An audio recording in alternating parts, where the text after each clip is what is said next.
guys, Nick from ArchCityPLO.com and Arch City Poker. You Arch City PLO members know that. The intro a little different this time for the YouTube subscribers, the guys that get the free monthly video that I promised. Didn't have a video, I believe, last week due to the holiday week and weekend, so decided to put up this video early for the YouTube guys.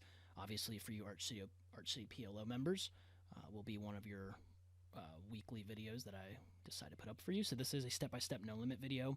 Today's topic, out of position deep in a 3-bet pot. A couple folds is a private 1-2 game. I don't remember this player's stack size, but he doesn't end up in the hand post-flop, so it's not really important. And player on the button decides to go ahead, raise in position.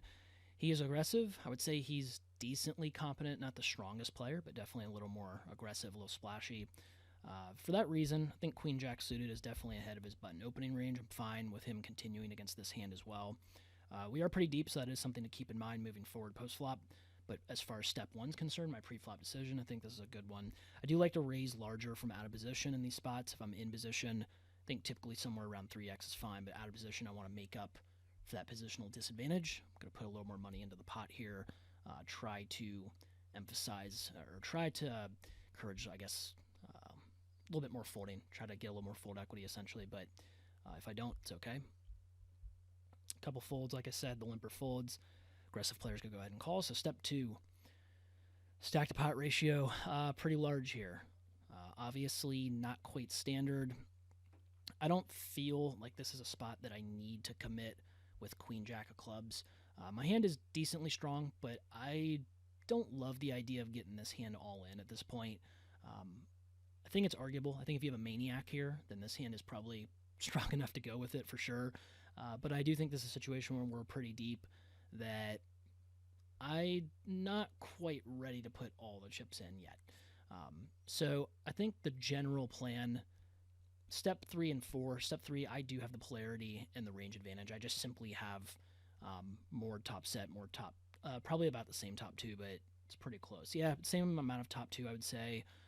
But more top set, more ace-ace, more ace-king slightly, few more nutty flush draws as well. The main thing is he's just going to be pretty wide with his range. Like, he could have like 7-6 of diamonds here, 8-6 of diamonds, 8-5 of diamonds, perhaps. There's just a lot more hands that he has in his range being as deep as we are. So easy spot for me to probably go ahead and c-bet, and this hand is higher up in my range, like I said, high enough to where I do think I am going to be c-betting most of the time anyway, but I think being this deep, you could argue polarizing a little bit more, not betting quite as many hands in the middle. I think this hand's in the top third to where I do want to go ahead and bet. Now, if I do face a raise, I think around half pot's fine. I don't want to 3-bet. I just, like I said, I'm not committed to this hand yet. I would just call a raise. Brick turns, I think I actually would do a lot of checking, playing to maybe check call. Like I said, trying to maybe keep the pot just a tad bit smaller right now. So maybe going for 1 to 2 streets of value depending on what occurs. I do go ahead and bet. My opponent just calls. I think that caps him quite a bit. Like, I think he would raise a lot of his top 2, his sets, even like some of the ace-king that he has, I think might do a little bit of raising. This player's a little more aggressive, so if he doesn't, or I do think he tends to get more aggressive with his draws, so I think on club and straight completing runouts, he actually would be a little bit more capped than your average 1-2 player who's a little more passive. They just tend to call with their draws more often than anything. If that's if that's you, you probably should get a little more aggressive in certain spots with your draws, especially if you believe you have the range advantage. A lot of times, in layman's terms, just like a board that maybe your opponent doesn't like as much as you do. So 6 of hearts, it is kind of a brick. I don't love the idea of barreling or, betting again here and getting shoved on. I think that's the main reason I want to go ahead and check. Now, can I get worse to call maybe? Yeah, but again, with a more aggressive player, I would just hate to bet and get shoved on with this hand. It puts me in a really gross spot. So I'm going to follow through with the check. The aggressive player does decide to put in a bet. It's decently large, 90 into 144. I mean, I can't fold this hand yet. I don't want to fold this hand yet. Now, the only way I would ever check raise here is if I was checking to let like a maniac just bet with air and then try to get like a thin value shove maybe. But we still have quite a bit of left effectively with 380. It's good to be able to check call in this spot after you've c-bet. You don't just want to c-bet and then always give up here. You want to be able to have some kind of hand strength. This hand will play decently on the river. Obviously, club rivers are good. Queen rivers, jack rivers are pretty solid. But I do think it's a spot where I can check call here and then evaluate the river and go from there. So I do call. Interesting river. So a river 2 pairs, yes, he could have some ace 10. He could have definitely some king queen. 10-9 is certainly a possibility. I think that too often here, ace king, king 10, king 9, or king 8 suited, I think those could do a little bit of checking back. With the aggressive player, he might be capable of value betting a little thinner here.